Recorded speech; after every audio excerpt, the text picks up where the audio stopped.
So we talked last time about how a changing electric field or a current of electric charges will cause magnetic fields to wrap around it, and how a changing magnetic field will cause electric fields to wrap around it, but in the opposite direction, indicated by this negative sign right here. So to make the directions a little bit easier in our minds, let's just think about our left and right hands. So this very first equation, talking about changing electric fields with curling magnetic fields, we'll use our right hand for this. So your thumb will be the direction of the changing fields or current, and the directions that your fingers will curl will be the direction that the magnetic fields curl.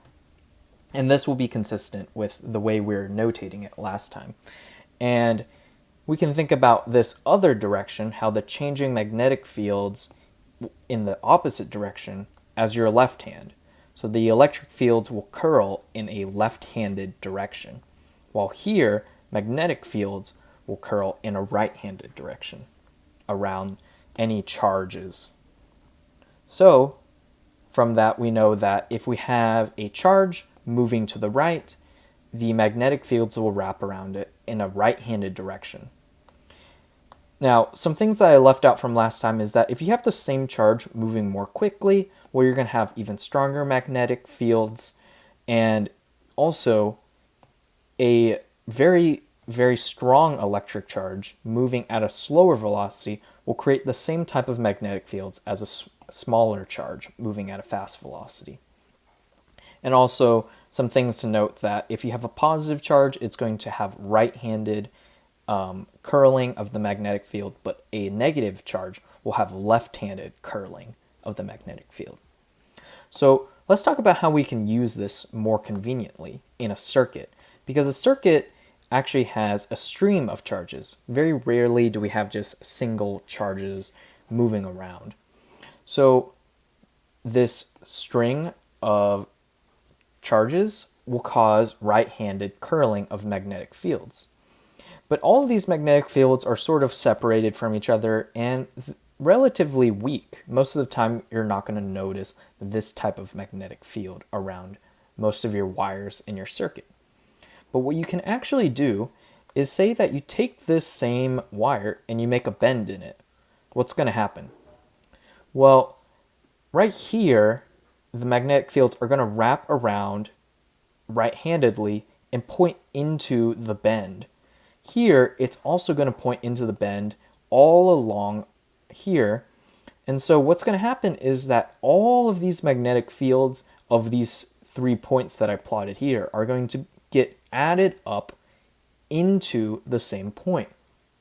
In other words, now you're concentrating the magnetic field from here into the same point, and what you do is you get a stronger magnetic field overall right here.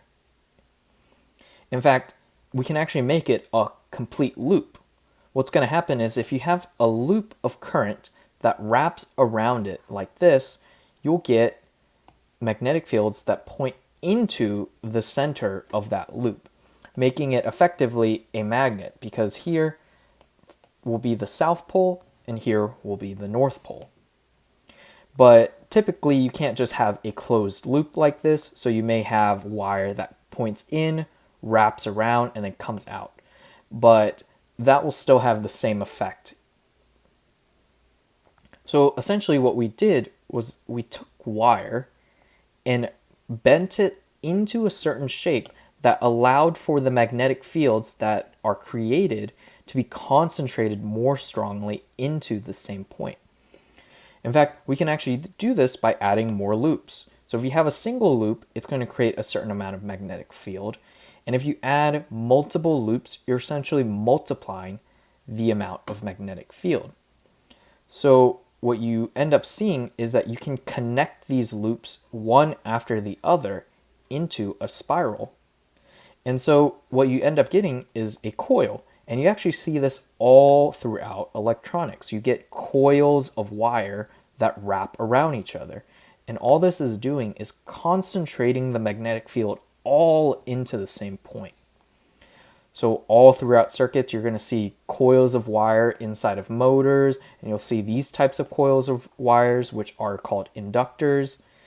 And essentially, all that it's doing is taking a really long piece of wire and taking all of these magnetic fields along the wire and concentrating them into the same point or into the same direction. So the shape of the wire isn't creating more magnetic fields. All you're doing is taking the magnetic fields from all of the wire and pointing them in the same direction by looping it up in this way. So here is the wire, has magnetic fields all around it, and you're concentrating them all into the same direction. And so we can think about now how we might use this in a meaningful way for, let's say, a motor. So if I have current coming in here and it creates a magnetic field that points in that direction, well, what's going to end up happening is that it's going to turn this permanent magnet so that it aligns with the magnetic field. So say it turns it 90 degrees like that. So essentially all I did was that I took electric current and I translated it into physical motion. Here I took the electric current and that current caused a permanent magnet to rotate by 90 degrees. What I can do now is that I can take the electric fields, the electric current, and point it in the opposite direction.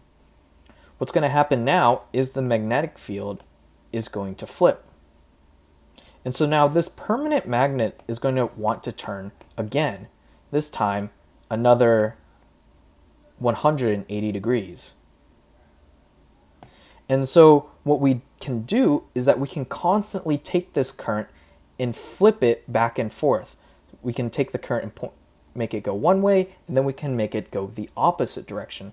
And what's going to happen is that this permanent magnet is going to constantly rotate around in a circle. And so this is actually the general working principle of an AC motor.